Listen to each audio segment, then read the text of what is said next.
अस्सलामुअलैकुम, good morning Pakistan. मैं हूं आपकी होस्ट मरियम इमाम और आप देख रहे हैं मॉर्निंग शो नया रास्ता सिर्फ RNN TV पर। नाज़रीन, आज का ये प्रोग्राम हमारे लिए बल्कि मेरे लिए बहुत ज़्यादा इंफॉर्मेटिव है, क्योंकि चाहे हमें फीवर हो जाए या जब भी हमें फ्लू हो, हम लोग मेडिसिन्स का बहुत ज़्यादा यूज़ करते हैं, लेकिन हम लोगों को ये नहीं पता चलता कि इन मेडिसिन्स के साइड इफ़ेक्ट्स क्या होते हैं लॉन्ग टर्म। और आज ये भी हम जानेंगे कि क्या कुछ ऑल्टरनेटिव यूज़ है, हम कुछ ऑल्टरनेटिव चीज़ें यूज़ कर सकते हैं ताकि हम मेडिसिन्स को छोड़ दें। लेकिन सवाल ये है कि अब हमारी बॉडी यूज़ टू हो चुकी है मेडिसिन्स लेके। और भी कई सारे सवाल हैं जो आज मैं इस प्रोग्राम में करना चाहती हूँ। और आज नाज़रीन आपको मैं बताना चाहती हूँ नेचर के कुछ ऐसे सीक्रेट्स हैं, अगर हम अपनी ज़िंदगी में ये अपना लें तो हम लोग एक लॉन्ग लास्टिंग और एक हेल्दी लाइफ पा सकते हैं, और ये बहुत आसान है। नाज़रीन, इस वक्त मैं मौजूद हूँ ताबीबा मासूमा ज़हरा के क्लिनिक में, और इनके क्लिनिक का नाम है मतब-ए-इनकलाब। मुझे लगता है कि आपकी बीमारियों का सारा हल इस क्लिनिक में है, अगर हम ज़रा हर्बल साइड पर चले जाएं। नाज़रीन, आइए ताबीबा मासूमा ज़हरा से मिलते हैं। अस्सलाम वालेकुम। वालेकुम अस्सलाम। गुड मॉर्निंग, कैसी हैं आप? बिल्कुल ठीक ठाक, आप बताइए क्या हाल है? वेलकम, आप आए यहाँ पे, बहुत अच्छा लगा। मासूमा जी, हमें ये बताइए, आपका क्लिनिक अभी हमने विजिट किया है और इतने सारे पेशेंट्स आए हुए हैं। वैसे तो मैंने देखा था हॉस्पिटल्स में लोग आते हैं, पेशेंट्स आते हैं, आपके इस क्लिनिक में इतने सारे पेशेंट्स हैं। बस ये कह लें अल्लाह का ख़ास करम है, और ऑल्टरनेटिव मेडिसिन की तरफ लोगों का रुझान कोविड के बाद इतना ज़्यादा हो गया है, बहुत ज़्यादा, और अवेयरनेस भी बहुत हुई है। और इस अवेयरनेस के पीछे हाथ मीडिया का है। डेफिनेटली आप लोगों ने बहुत काम किया। मासूमा जी, आपके पेशेंट्स तो हमने देख लिए हैं, लेकिन ये पेशेंट्स ज़्यादातर किन प्रॉब्लम्स के साथ आते हैं आपके पास? बेटे, मेरे पास न्यूबॉर्न से लेके ओल्ड एज तक हर एज के लोग आते हैं। मैं नाड़ी परीक्षा या नब्ज़ शनासी करती हूँ, पल्स रीडिंग। ओके। अब ये एक बहुत यूनिक एशियन तरीका है डायग्नोसिस का, जिसके अंदर हम आपके नब्ज़ पे हाथ रखते हैं और बताते हैं आपके अंदर क्या प्रॉब्लम चल रही है। अच्छा। सो एक दफ़ा कोई पेशेंट आ जाए तो अल्हम्दुलिल्लाह वो फिर हमेशा जो है वो किसी छोटी से बड़ी बीमारी के लिए आता है। ऑब्वियसली ये एक ऐसा इलाज डायग्नोस्टिक टूल है कि जो पहले ज़माने में बहुत ज़्यादा मशहूर था, लेकिन आहिस्ता आहिस्ता लोगों को लगा शायद नब्ज़ शनासी नहीं की जाती, लेकिन हमारे हुक्मा अभी तक करते हैं। और ये एक बहुत बेसिक टूल है किसी भी ऑल्टरनेटिव फील्ड का। मेरे पास आने की वजह स्पेशलिटी ये है कि मैं ऑल्टरनेटिव मेडिसिन की ऑलमोस्ट तमाम डिग्री होल्डर हूँ। आयुर्वेदिक स्पेशलिस्ट हूँ, ट्रेडिशनल चाइनीज़ मेडिसिन स्पेशलिस्ट हूँ, होम्योपैथ भी हूँ, एंड फाजिल तिब जराहत हिकमत भी मेरे तालीम में शामिल है। So as a Hakim, as a वेद और एज अ होम्योपैथिक में सिर्फ पल्स रीडिंग नहीं होती, लेकिन वेद में, ट्रेडिशनल चाइनीज़ मेडिसिन में और हिकमत में पल्स रीडिंग बहुत बेसिक टूल है। नब्ज़ शनासी करके हम ये देखते हैं कि आपका मौसम क्या है, आप कौन हैं। आपके जिस्म मेरे लिए दो तरह से है। अच्छा। एक आपकी फ़िज़िकल बॉडी जहाँ हम एविडेंस बेस्ड बात करते हैं, और एक आपकी ऑरा, ची या एनर्जी की बॉडी है। आप कागज़ पे आएगा तो आप बीमार हो। एक पेशेंट है बार बार जा रहा है और कंप्लेन कर रहा है कि मेरे पेट में दर्द है, ठीक है, बट अगर वो अल्ट्रासाउंड में, सीटी स्कैन में, किसी चीज़ में वो नहीं आ रहा, किसी पेपर पे किसी रिज़ल्ट में नहीं आ रहा, रीनल फंक्शन ठीक है, हर तरह ठीक है चीज़ें, तो डॉक्टर्स उसको साइकाइट्रिक मेडिकेशंस पे लगा देते हैं कि एंटी डिप्रेसिव ले लें, एंजाइटी हो गई है। मेरे लिए पेशेंट इज़ ऑलवेज राइट। वो कह रहा है पेट में दर्द है, तो दर्द तो फिर पेट में है। अब वो ऑरा के लेवल पे है या बॉडी के लेवल पे, ये एक तबीब को डायग्नोज करना होता है through pulse reading. Okay. Patient खुश क्यों होते हैं? क्योंकि मेरी फील्ड में कहा जाता है अगर आप मरीज़ को पढ़ नहीं सके उसका इलाज मत कीजिए। क्या बात है। तो मेरे पास जब आएंगे, उनके बोलने से पहले we have to deal with it. हमें बताना पड़ता है आपको ये मसला है, ये मसला है, ये मसला है। तो समटाइम्स दे थिंक कि पता नहीं कैसे पता चल रहा है, बट परवरदिगार ने बहुत खूबसूरत नब्ज़ के रिदम बनाए। उस रिदम को पढ़ने के बाद हम बॉडी टाइप या डोशा या बॉडी की मिजाज को जानते हुए उनके डाइट प्लान्स देते हैं, एंड देन उससे इलाज करते हैं। अच्छा, इतना आसान है पल्स रीड कर लेना? आसान तो नहीं, टाइम लगता है। इट्स बीन 29 ईयर्स माशाल्लाह। नवंबर 3 को इंशाल्लाह 29वां साल शुरू हो जाएगा मेरी प्रैक्टिस का। सो वक्त लगता है। आप किताबों में पढ़ते ज़रूर हो, लेकिन एक्सपीरियंस ही आपको सब कुछ सिखाता है। यहाँ पे लोग पेन के लिए आते हैं तो एक्यूपंक्चर किया जाता है। इनफर्टिलिटी स्पेशलिस्ट हूँ तो इनफर्टिलिटी के लिए अभी आपने देखा भी होगा, न्यू बॉर्न बेबी भी बाहर आया हुआ है, तो इनकलाब बेबीज भी आते रहते हैं। बुजुर्ग स्किन के लिए इश्यूज़ के लिए लोग आते हैं, उसमें आयुर्वेदिक ट्रीटमेंट्स देती हूँ, जिसके अंदर अभ्यंगा पंचकर्मा बेसिकली वो ट्रीटमेंट है जो पाकिस्तान में पहली दफ़ा इनकलाब यानी हमारे सेंटर ने इंट्रोड्यूस कराया। So we are pioneer of panchakarma treatment, यानी 5 कर्म किए जाते हैं ये रिजुविनेशन के लिए। अभी आप बात कर रहे थे शुरू में कि हमें मेडिसिन से कैसा बचा जाए, हम इसके ऑल्टरनेट पे कोई चीज़ बताएं हमें। एग्जैक्टली इसके लिए एक प्रॉपर इन्वेस्टमेंट है जो आप अपने लिए करोगे। आप अपने किसी तबीब से मिलोगे, पहले तो अपना मौसम जानो, फिर अपने मुताबिक कुदरती अज्जा को पहचानो कि आप क्या ले सकते हो, क्योंकि अल्लाह ने हर किसी चीज़ हर के लिए हर चीज़ नहीं बनाई। बिल्कुल ऐसे है। किसी को एस्थमा है, टॉन्सिल्स हैं, तो वो खट्टा नहीं खा सकता, लेकिन उसको विटामिन सी भी देनी है, तो फिर उसको नेचुरल वे में कैसे दोगे? तो अल्लाह ने कोई तो अल्टरनेट बताया होगा। तो एक शिमला मिर्च में 1 कीनू जितना, और एक अमरूद में 1 कीनू जितना, और एक शलजम में 1 कीनू जितना विटामिन सी है। आप नहीं ले सकते कीनू तो आप शलजम खा लो, अल्लाह ने उसी मौसम में शलजम भी आपको दे दिए। तो ये एक तबीब आपको गाइड करता है। मेरी फील्ड में कहा जाता है इलाज बिल ग़िज़ा होता है, इलाज बिल दवा नहीं होता। क्या बात। तो इलाज ग़िज़ा से है, मैं हेल्प करती हूँ। आप जो कोई भी बीमारी में हो, एक दफ़ा आके ज़रूर अपनी ग़िज़ा के बारे में पता करो कि आप ऐसी क्या चीज़ खाओ कि आपकी नेचुरल हीलिंग शुरू हो। एग्जैक्टली। जब नेचुरल हीलिंग शुरू होगी तो फिर आप कोई भी ट्रीटमेंट ले रहे हो उससे फ़ायदा होगा। आप कह रहे थे मेडिसिन छुड़वा दी जाए, मेडिसिन जहाँ ज़रूरत है वहाँ लेनी पड़ती है। छोड़ी कब जाती है? जब आपकी इम्यूनिटी रेज्ड होती है, जब आपका इम्यून सिस्टम बेहतर होता है। तो इम्यून सिस्टम सिर्फ अल्टरनेटिव मेडिसिन में ही बेहतर हो सकता है। मासूमा जी, अब मौसम चेंज हो रहा है कि आने वाले मौसम में हम अपनी डाइट में क्या चीज़ें शामिल कर सकते हैं जो हमारी इम्यूनिटी को और ज़्यादा स्ट्रॉन्ग करें? अच्छा बेटे, होता ये है कि हमें अपने आने वाले सीज़न की तैयारी पिछले सीज़न में करनी होती है।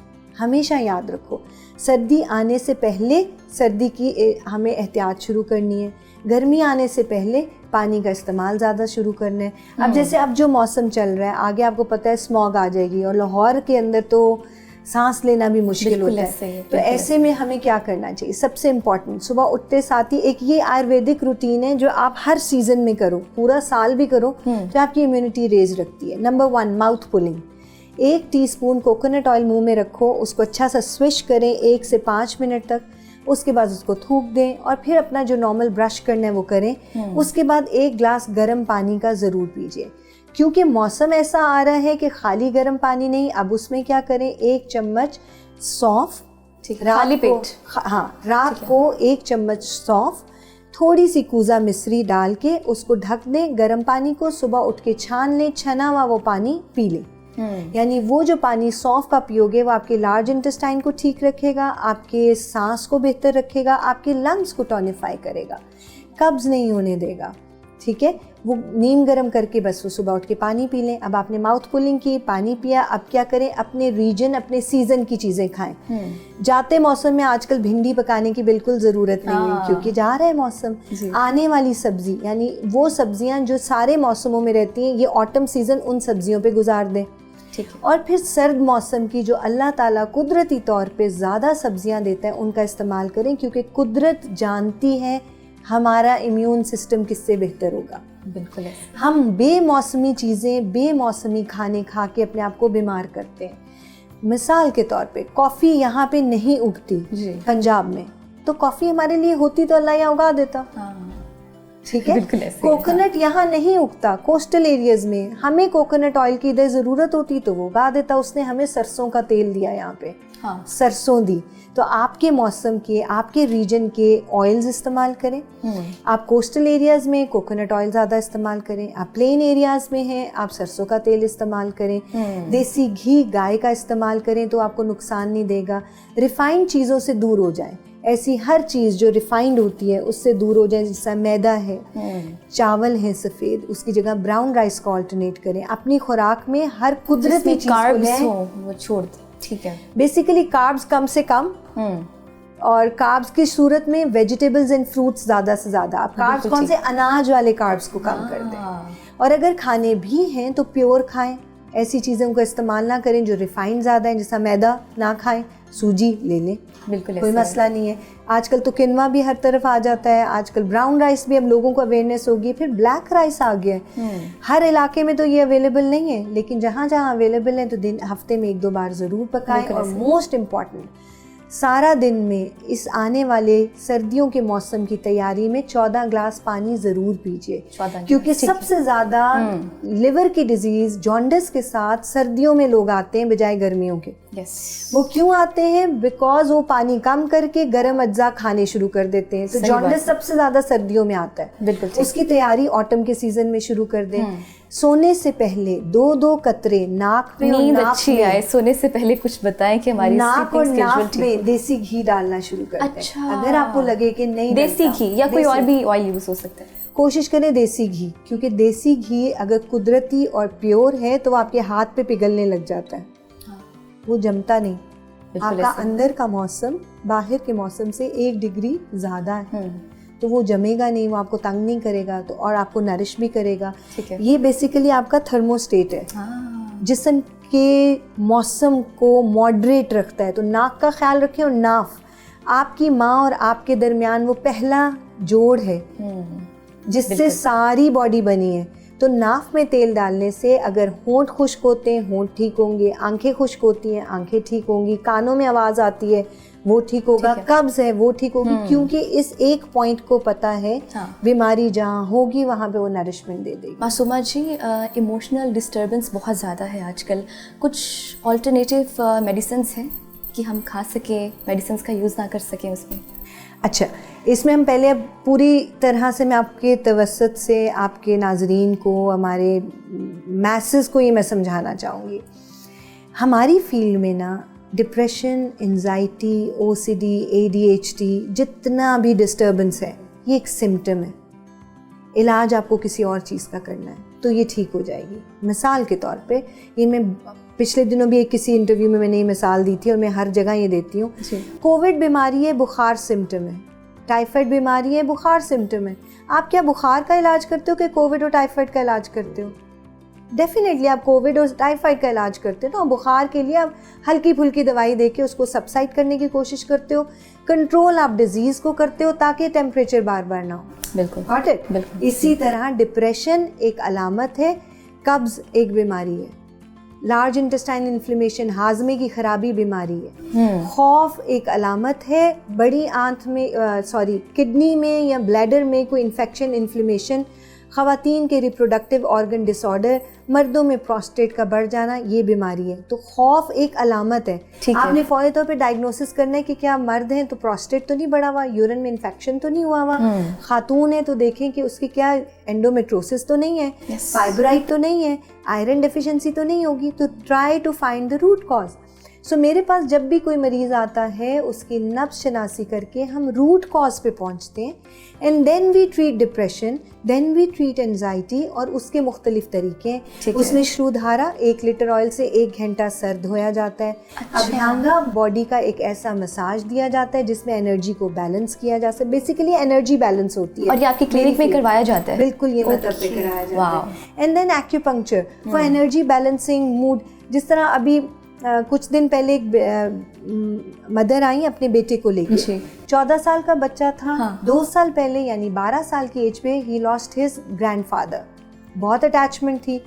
अब उस बच्चे ने कंप्लेन करनी शुरू कर दी दादा के कुछ महीने के बाद कि मुझे तो दादा रोज़ इस टाइम पे मिलने आते हैं। अच्छा। और वो उनसे बातें भी कर रहा है, सब कुछ कर रहे हैं। अब हमारे ये साइकोलॉजिकल, आप उस साइड पे देखो तो वो शिज़ोफ्रेनिक हो रहा है शायद। अच्छा। चीज़ें नज़र आ रही हैं उसको, ठीक है, उसके डिटैच नहीं हो रहा। मेरी फील्ड में प्रॉपर एक्यूपंक्चर गोस्ट पॉइंट्स हैं जो आपके रूहों के ताल्लुक को अलग करते हैं, और ये 5000 साल पहले डिफाइन किया गया। ठीक है। और जो कुछ लोग ट्रॉमा में चले जाएं उनको वापस निकाला जा सकता है? एक्यूपंक्चर निकलेंगे, ठीक है, बिल्कुल किया जा सकता है। अब मैंने उसको यहाँ पे, हमारे यहाँ ये इस जगह पे LI 11 से थोड़ा सा ऊपर, यहाँ एक पॉइंट है। उसके ऊपर एक्यूपंक्चर, उसको हम गोस्ट पॉइंट बोलते हैं। ओके। बेसिकली बॉडी पे 13 गोस्ट पॉइंट्स हैं। ये गोस्ट वाले पॉइंट्स नहीं है, ये वो उन बीमारियों के लिए जिसको डिप्रेशन, एंजाइटी, जो अनदेखी दिमाग में कहानियाँ चलती हैं, उनके लिए हम इसको गोस्ट पॉइंट के हिसाब से एशियन बुक्स में पढ़ते हैं। ओके। मैंने उसको निडलिंग करनी शुरू की, फिर साथ ही उससे पूछा, उसको कुछ सिम्टम पेट के थे वो ठीक किए, उसके डाइटरी रिजीम को ठीक किया।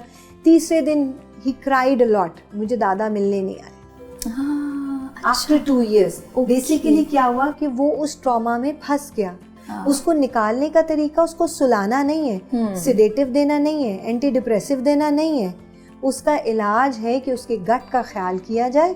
उसकी स्टक एनर्जी को एक्यूपंक्चर से मूव किया जाए। दिमाग का ताल्लुक हमारे गट से है। बिल्कुल, दिमाग का ताल्लुक अब आपके गट से। देखो हमारे पास 3 ब्रेन है, gut brain, heart brain and the brain. Exactly. जो हार्ट ब्रेन है ये आपका एम्परर है। Ambit, as an ambit coach, मैं ये भी एक है मेरी फील्ड का हिस्सा। अच्छा। उसमें हार्ट ब्रेन आपका डिसीजन लेता है, आपका दिल डिसीजन लेता है ना। कुरान में दिलों पे मोहर लगती, कभी दिमाग पे मोहर का नहीं सुना। So decision comes from here, likes और डिसलाइक। ये अच्छा लगा है, ये मुझे बुरा लगा है। अब उस डिसीजन पे स्ट्रैटेजी यहाँ बनती है, इस अच्छे या बुरे से जान कैसे छुड़ानी है, या हासिल कैसे करना है, या अपनी मंजिल पे कैसे पहुंचना है। बिल्कुल ठीक। करने की फीलिंग गट देती है। आप कहते हैं ना, कहते हैं गट फीलिंग आ रही है, गट फीलिंग कि मैं ये कर लूं। तो जब कोई आए ऐसा पेशेंट जो सारा दिन सोच तो रहा है लेकिन घर वाले कह रहे हैं ये लापरवाह हो गया और ये कोई काम नहीं कर रहा, तो मैं कहूँगी ओके फाइन, देखिए इसके गट को क्या हुआ है। क्योंकि 85% हैप्पी हार्मोन्स आपके गट में बनते हैं।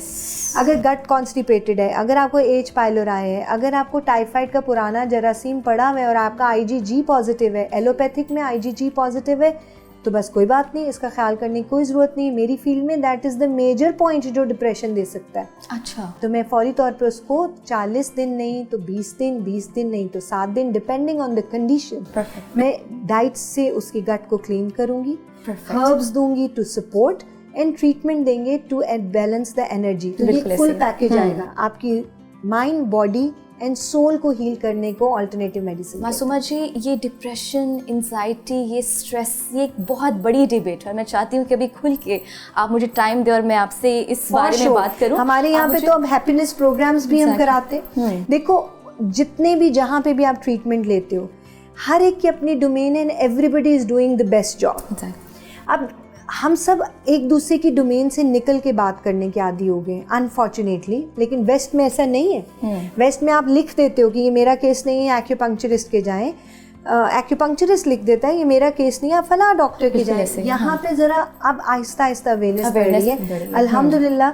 मेरे साथ मेरे बहुत सारे ऐसे फ्रेंड्स एलोपैथी में हैं जो कि हम मिल के काम करते हैं, वो मुझे और मैं उनको, हम सपोर्टिव एलिमेंट के तौर पे काम करते हैं और किया जा सकता है। अगर आप साइकाइट्रिक मेडिसिन ले रहे हैं, मेरे साथ जैसे एक डॉक्टर साहब हैं, he is a very kind doctor, वो अपने पेशेंट को साथ ही मेरे पास भेज देते हैं क्योंकि वो समझ गए कि गट को ठीक करता हूँ तो मेरे रिजल्ट बेहतर आते हैं। तो हम ऐसे मिल के सब आपस में काम किया जा सकता है और हम कर भी रहे हैं अल्हम्दुलिल्लाह। मेरे साथ गायनेकोलॉजिस्ट हैं, मेरे साथ साइकाइट्रिस्ट हैं, मुख्तलिफ डॉक्टर्स हैं जिनको हम कह रहे हैं, वो मुझे और मैं उनको आपस में हेल्प करते हैं। अब हम हर कोई अपनी डोमेन से बाहर निकल के मैं बीइंग अ हकीम कह दूँ इन शुगर ठीक हो जाएगी, तो मैंने गलत बात की।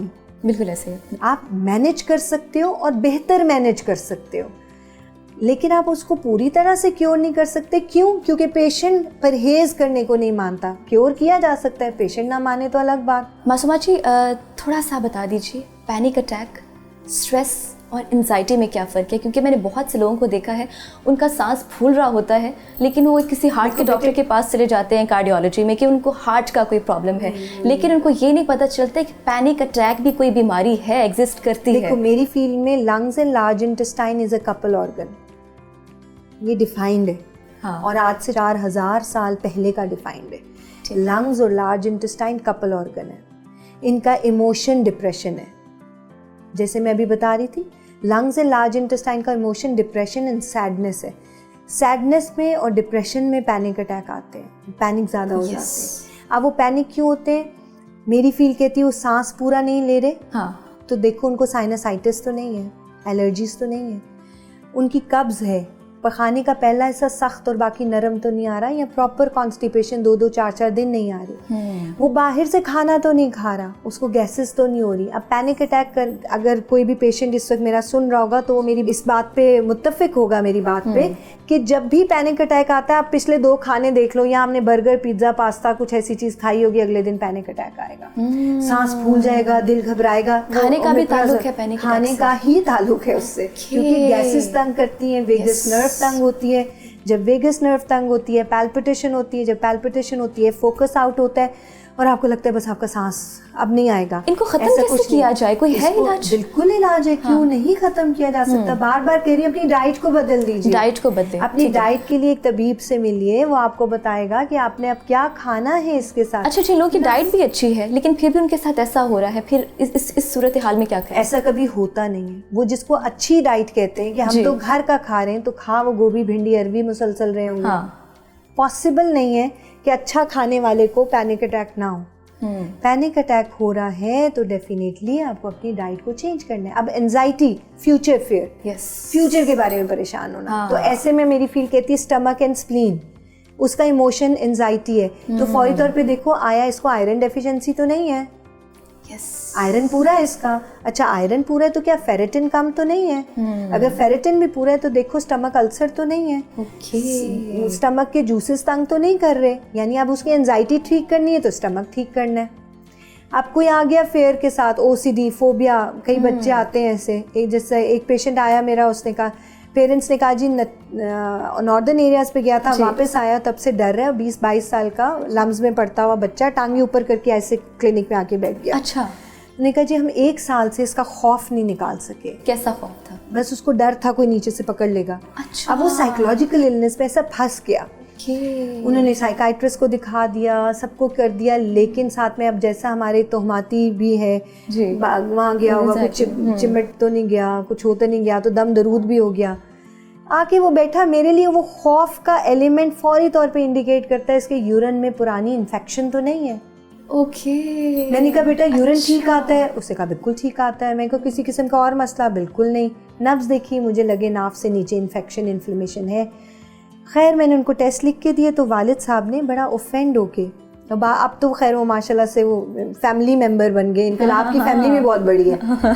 तो उन्होंने मुझे कहा कि जी हम इसके खौफ के लिए आए हैं, बाकी चीज़ें छोड़ें आप। मैंने कहा जी मेरी फील्ड ऐसी नहीं है, आई कांट लीव, मेरे पास ये पूरा पैकेज है, आपका जो पेशेंट है वो एज इन होल देख रही हूँ, गड़बड़ कहाँ है, लेट्स फाइंड दैट। खैर उनका टेस्ट कराया तो उसके 50 to 60 पस सेल्स आ रहे थे, उसको सिम्टम कोई नहीं थी। अच्छा। मैंने कुछ भी नहीं किया, एक्यूपंक्चर से उसके ब्लैडर और किडनी को बैलेंस किया, एनर्जी को बैलेंस किया। यहाँ बार बार यहाँ पे मेरे एलोपैथिक कोलीग्स भी देख रहे होंगे, आप ये जान लीजिए कि हर बीमारी का इलाज है। अगर आपको मेरिडियन का नहीं पता तो इसका मतलब नहीं है कि वो अल्लाह ने एग्जिस्ट नहीं किए। There is pathways of energy, हम उस पाथवेज को डील करते हैं। दूसरी साइड पे मैंने अपनी फ्रेंड के भेजा, मैंने कहा यहाँ इसको एंटीबायोटिक की ज़रूरत है, ऑब्वियसली देखो हमें म्यूचुअली लेके चलना है। 4 दिन का इलाज आप कर लो, 5 दिन का let me do my work.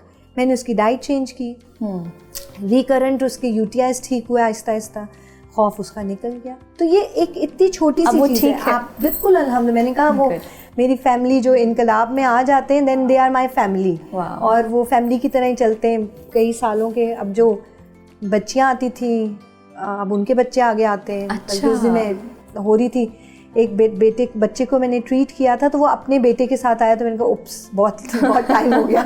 अच्छा।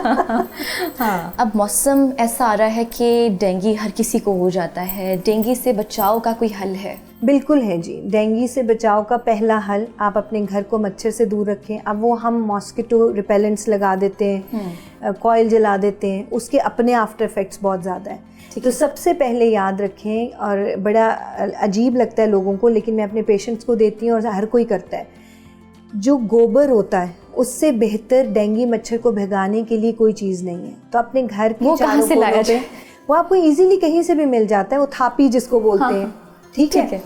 वो आप अपने एंट्रेंस के ऊपर, अपने घर के अंदर आने वाले दरवाज़ों पे, जैसे किचन का दरवाज़ा होता है, मेन एंट्रेंस है, उसके बाहर दिन में 1 दफ़ा जला दें, शाम की टाइम जलाएं तो ज़्यादा बेहतर है। उसकी स्मेल बुरी लगती है तो ऊद रख के जला दें, बहुत सारे तरीके क्या करें वही पूछने वाली थी। लेकिन गोबर को जलाने से अगले 48 घंटे डेंगू मच्छर आपके प्रेमिसेस में नहीं आता। एक चीज़ अंदर के लिए डेली हरमल, गूगल और रेहान उसके जलाने को अपनी रूटीन बना लीजिए। देखिए पहला काम तो ये कि मच्छर आए ना, बिल फर्ज अब मच्छर अंदर आ गया तो तीसरी चीज़ यानी पहला घर में एंट्रेंस से रोका, दूसरा अंदर वालों को बाहर जाने से। हरमल, गूगल, गोबर अंदर नहीं कर सकते, गंदी स्मेल वो बाहर रहेगी, जहाँ पौधे हैं दरख्त हैं उनके पास जला दें। तीसरी चीज़ है आपका कोकोनट ऑयल। कोकोनट ऑयल के अंदर थोड़ा सा लौंग का तेल डाल के रख लीजिए और डेली रात को रिपेलेंट के तौर पे बच्चों को लगाएं, क्योंकि जो आप मॉस्किटो रिपेलेंट्स लगाते हैं इसके अपने साइड इफेक्ट्स बहुत ज़्यादा साइड इफेक्ट्स हैं। बिल्कुल नहीं कि आप केमिकल लगा रहे हो, आप उस केमिकल से बेहतर फेस पे भी लगा रहे होते हैं, हम तो पूरी बॉडी पे लगा रहे होते हैं, बिल्कुल गलत करते हैं। तो आप कोकोनट ऑयल लीजिए, उसके अंदर लेट्स सपोज 2 टेबल स्पून अगर कोकोनट ऑयल है तो 1/4 टीस्पून उसमें क्लोव ऑयल डाल दें। क्लोव ऑयल डाल देंगे और वो अच्छी, और थोड़ा सा 1/4 टीस्पून यूकलिप्टस ऑयल भी डाल दें। अच्छा, सफ़ेदे के पत्तों का तेल, ये दोनों तेल आपके मिलते हैं, ठीक है, वो आप डालोगे और वो डेली लगाएं, बच्चों को लगाएं, वो आपको नुकसान नहीं देते। मगरिब के बाद ज़्यादा कोशिश करें कि उसको लगा के रखें। अब अगर खुदा न खास्ता डेंगू हो गया देन व्हाट, ठीक है, पहले तो आपने बचाव किया, ये 3 चीज़ें कर लेंगे तो अल्हम्दुलिल्लाह डेंगू हो ही नहीं सकता। अगर हो गया है तो फिर 14 ग्लास पानी, बल्कि इनफैक्ट 16 ग्लास की एक रिजीम बता देती हूँ, ठीक है। 2 ग्लास ग्रीन एप्पल जूस। अल्लाह की कुदरत देखें, जहाँ डेंगू आता है वहाँ सेब भी ज़्यादा आ जाता है। बिल्कुल, वो कुदरत इलाज कर रही है, हमें समझ नहीं आ रहा। तो 2 ग्लास सेब का जूस, 2 ग्लास लीमू का पानी, लीमू पानी बना के 4 हो गए, ठीक है, क्योंकि लीमू और सेब ये दोनों डेंगू आपके ब्लड फ्लो को बेहतर रखते हैं, आयरन की कमी नहीं होने देंगे, प्लेटलेट्स काउंट को ठीक रखते हैं, ठीक है। और पानी 12 ग्लास। डेंगू का इलाज ही वाटर में। 5 दिन आपने ये रूटीन रखनी है। दिल नहीं चाहेगा, मतली होगी, क्योंकि डेंगू में मतली भी होती है, पीने को नहीं दिल चाहता तो ORS डाल के दे दें। फूड में क्या खा सकते हैं? खाने में, खाने पीने में ज़ूद हज़म ग़िज़ा, ऐसी हर ग़िज़ा के जो सख्त है, बाज़ारी है, उससे बिल्कुल परहेज़ रखेंगे। ज़ूद हज़म क्या, टिंडे, तोरी, कद्दू, शलजम का इस्तेमाल ज़्यादा कर दें, यखनी का इस्तेमाल ज़्यादा करें, लेकिन सारा ज़ोर पानी पे रखना है। इसके साथ साथ पपाया लीव्स, पपीते के पत्तों को पीस के उसको 1 टेबल स्पून सुबह शाम लेने लग जाए। अब तो नेचुरल मेडिसिन्स भी आ गई हैं पपाया एक्सट्रैक्ट के साथ, बहुत सारी ऐसी हर्बल प्रिपरेशंस हैं जो मेडिकल स्टोर्स पे अवेलेबल हैं, वो लें। बाकी अपने डॉक्टर के साथ रजू रखें, घर पे ये वाली एहतियात करें तो डेंगू से कोई मेजर इफ़ेक्ट नहीं होगा इंशाल्लाह। आपने अभी यखनी का आपने मेंशन किया था, यखनी कितनी ज़रूरी है सर्दियों में? क्योंकि हम सूप्स का बहुत ज़्यादा इस्तेमाल करते हैं, जैसे मौसम चेंज होता है, सर्दियों का आगाज़ होता है तो हम सूप्स ज़्यादा पीते हैं। यखनी सिर्फ गर्मियों में, सर्दियों में नहीं, गर्मियों में भी उतनी ज़रूरी है, ठीक है, ठीक है। कितनी तादाद में लेने, मोतदिल रह के लेना ज़्यादा ज़रूरी है। और यखनी हमेशा मटन की ज़रूरी है, मटन की, मटन की गर्दन की लेंगे तो वो बॉन ब्रॉथ, वो जो नेचुरल कोलेजन है वो आपको मिलता है। तो दिन में 1 कप इज़ इनफ। उसके साथ सबसे ज़्यादा इम्पोर्टेंट पानी है। हम खाने पीने पे जोर देते हैं, जो 70% हमारे जिस्म का हिस्सा है उसको हम इग्नोर करते हैं। पानी पिए रखे हैं तो कुछ भी नहीं होता। बिल्कुल ऐसे कुछ टॉक्सिन्स आप ले भी लेंगे, आमा अंदर चला भी जाएगा तो वो निकल जाता है। मौसम की तब्दीली की हम बात कर रहे हैं, जैसे स्मॉग आती है हम लोग बीमारी का शिकार हो जाते हैं, इससे कैसे बचा जाए? देखो, एक है लॉन्ग टर्म इलाज, एक है शॉर्ट टर्म इलाज। हम हर दफ़ा स्मॉग के आने पे स्मॉग की बात करते हैं, लेकिन पौधे लगाते हुए जब मौसम आता है बरसात का तो हम स्मॉग को भूल जाते हैं। तो एक तो ये अपने से प्रॉमिस करें कि अपने हर घर के एक फ़र्द का इस साल आपने दरख्त पौधा ज़रूर लगाना है। उसको परमानेंटली दूर करना भी तो कोई चीज़ है ना, और उसकी एक प्रॉपर तहरीक बननी चाहिए। आपके लिस्ट बनता है, मैंने इस साल की ये अचीवमेंट है, ये अचीवमेंट है, ये अचीवमेंट है, तो उस एक अचीवमेंट में अपने घर के हर फर्द के नाम का एक दरख्त ज़रूर लगाएं लॉन्ग टर्म, ठीक है, ताकि अगले 5 साल में इस फॉग को हम कंट्रोल भी कर सकें। हर चीज़ गवर्नमेंट ने नहीं करनी है, सही बात। हम हर चीज़ दूसरों पे या गवर्नमेंट पे डाल देते हैं, हम इंडिविजुअली क्या कर रहे हैं इसके बारे में नहीं सोचते। तो एक तो ये सबसे पहला मेरा पैगाम, स्मॉग से डरते हो, स्मॉग से बचना चाहते हो, खुद भी एफर्ट करो। एक दूसरा, वाटर इनटेक का ज़्यादा। तीसरा, मुंह में लौंग का रखना। लौंग एक नेचुरल स्टीरॉइड है, तो लौंग मुंह में ज़रूर रख लिया करें, दिन में 1 से 2 बार, 1 से 2 बार से ज़्यादा रखने की ज़रूरत नहीं है। और जो मैंने शुरू में बताया था, अगर आप रात को सुबह उठ के माउथ पुलिंग करते हो और रात को सोने से पहले आप नाक और नाक में तेल डालते हो, तो सारे दिन के जो बद असरात हैं स्मॉग के, ठीक है, वो आप निकाल चुके हो, अपने आप को रिफ्रेश कर चुके हो। तो उस रूटीन को वापस लेके आओ, एक एक्स्ट्रा चीज़ के साथ कि रात को सोने से पहले 5 लौंग, 10 पत्ते सफ़ेदे के पत्ते जो होते हैं, ठीक है, उनका स्टीम पूरे घर लेना शुरू कर दे। तो जितना भी उनको अफेक्ट हुआ है, अब एक मेजर एनवायरनमेंट, आप कुछ नहीं कर सकते, हर वक्त मास्क भी नहीं पहनना, बिल्कुल, एक चीज़ ये भी याद रखनी है, ठीक है। अगर आप मोटर बाइक पे हैं, उस पर तो आपको बहुत ज़्यादा ज़रूरी है, लेकिन अननेसेसरी मास्क पहनने से भी बीमारियाँ बहुत आ रही हैं। अच्छा, ठीक है। सो आपने कोशिश करनी है कि रात को सोने से पहले सारे दिन के गलत असरात को निकालें, नाक और नाक में तेल डालें, सुबह उठ के माउथ पुलिंग करें, गर्म पानी का ग्लास पीजिए और सारा दिन पानी का इस्तेमाल रखें, ताकि हमारी बॉडी डिटॉक्स हो जाए, तंग नहीं करेगी। मासूमा जी, आखिरी सवाल है मेरा आपसे। मेरे पास इस वक्त बहुत सारे सवाल आ रहे हैं, पर हमारे पास वक्त कम है। ब्लैक कॉफ़ी का ट्रेंड आ गया, आजकल हर कोई ब्लैक कॉफ़ी पी रहा है, इसके भी साइड इफेक्ट्स हैं कहीं ना कहीं। मैं तो शायद मेरे जितने पेशेंट सुन रहे होंगे या देख रहे होंगे वो जानते होंगे, मैं सबसे पहले कॉफ़ी नो करती हूँ। वो क्यों नो करती हूँ? सुबह उठते ही हम लोग पीते हैं ब्लैक कॉफ़ी है। कॉफ़ी के बहुत सारे फ़वाइद हैं, कॉफ़ी एनिमा के बहुत सारे फ़वाइद हैं, बिल्कुल हैं, पर इस रीजन के लिए नहीं है, इस सीज़न के लिए नहीं है। आप कनाडा बैठे हो जहाँ बर्फ़ है या जहाँ बर्फ़ानी इलाका है, गर्मी ज़्यादा है, वहाँ पी लो कॉफ़ी। बिलफर्ज यहाँ आपको कॉफ़ी पीनी है तो फिर उसमें थोड़ा सा ऑयल, बादाम, रोगन का ज़रूर डाल लें, और दिन में 1 कप से ज़्यादा ना पीजिए। यानी ब्लैक कॉफ़ी पीनी है और बहुत ही कोई आपको आ रहा है कि आपने पीनी है तो 1 टीस्पून बादाम, रोगन का, उसको माइल्ड करने के लिए ज़रूर रखें, क्योंकि कॉफ़ी वाता पैसिफाइंग है, वाता डोशा की है, यानी खुश्क गर्म होती है और खुश्की गर्मी वालों को तंग करती है, तो वो नहीं इस्तेमाल करें। हाँ, कि इनको सूट करेगी कॉफ़ी जो काफ़ा पर्सनैलिटी के। मोटे वो लोग जिनके बॉडी में वाटर रिटेंशन है, उनके लिए कॉफ़ी एक्सीर का काम करेगी, लेकिन वो लोग जिनको बवासीर है, कॉफ़ी उनके लिए डिज़ास्टर का काम करेगी, बहुत डेंजरस है, उनको खून आ सकता है। कॉफ़ी किन के लिए अच्छी है? जिनके मोटापा कह लो सेलुलाइटिस वाला है, पानी से भरा हुआ, कॉफ़ी उनके लिए अच्छी है, वो उनको फ़ायदा देगी। लेकिन वो लोग मोटे कि जिनका मोटापा सॉलिड मोटापा है, चर्बी वाला है, उनके लिए कॉफ़ी डिज़ास्टर करेगी। सो कॉफ़ी से परहेज़ ही करें। अपने इलाके के इतने अच्छे हमारे हर्ब्स हैं, उनकी बना के पिएं।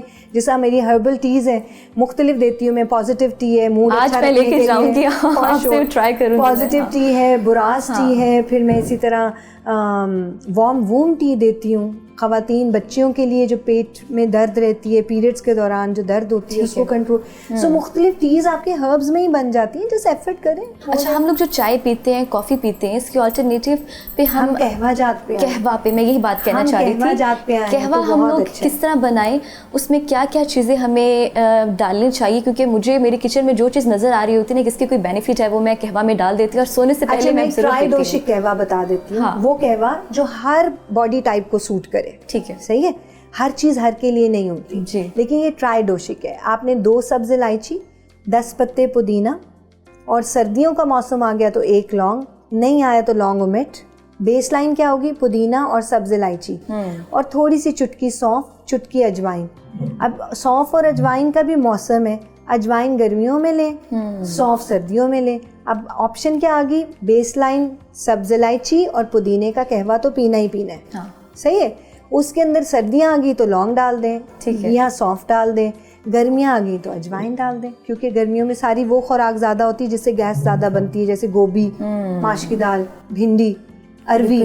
तो फिर ऐसे में आप उसका इस्तेमाल करें। ताबीबा मासूमा ज़हरा, आपका बहुत शुक्रिया। प्लेजर। और मैं चाहती हूँ कि अगर हम यही सारी चीज़ें अपनी ज़िंदगी में अपना लें तो हम एक लॉन्ग लास्टिंग और एक बड़ी उम्र हम पा सकते हैं और हर बीमारी से हम बच सकते हैं। बिल्कुल सही कह रहे हो। सिंपल एक छोटी सी चेंज, सुबह उठ के माउथ पुलिंग, रात को सोने से पहले नेज़ल ड्रॉप, पानी का इस्तेमाल ज़्यादा, और मौसमी फल और सब्जियाँ आप मेजर चेंज देख सकते हैं। बिल्कुल, ये ऐसा टिप आपने दिया और एक ऐसा सीक्रेट है, मुझे लगता है कि हर किसी को यूज़ करना चाहिए, चाहे वो छोटा हो या चाहे वो बड़ा हो। आपकी क्लिनिक में अगर किसी ने आना है, आपसे अपॉइंटमेंट कैसे ले सकते हैं, हमें ज़रा बता दें डिटेल में। मेरे इंस्टा पेजेस हैं, तबीबा मासूमा ज़हरा के नाम से भी, मतलब इनकलाब के नाम से भी, फेसबुक पे भी इसी नाम से प्रेजेंस है।